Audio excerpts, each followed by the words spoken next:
オートキャドとは、汎用二次元 CAD として、世界中でトップシェアを誇っている設計ソフトウェアです。このソフトウェアは、2次元及び3次元の設計を作成するために使用されます。オートキャドは建築家、エンジニア製造業者建設業者など、ような業界で広く使われています。オートキャドには多数の機能があります。ユーザーは 2D 及び 3D の図面を作成し、編集することができます。またオートキャドは、オブジェクトのライブラリー、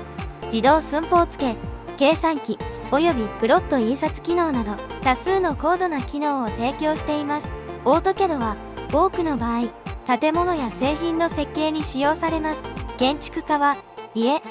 オフィスビル、公共施設などの図面を作成します。製造業者は、機械、車両、及びその他の製品の設計を行います。建設業者は、道路、橋、トンネルなどの設計を行います。オートキャドは設計作業を効率化し、正確性を高めることができます。またオートキャドは、ビジュアル化能力が優れているため、設計者は、設計をより直感的に理解することができます。これにより、設計者は、クリエイティブで優れたデザインを作成することができます。総合的に言えば、オートキャドは、広範囲にわたる設計ニーズに応えることができる、優れた CAD ソフトウェアであります。このスキルを身につけると、就職や転職活動の強力な武器になると言われています。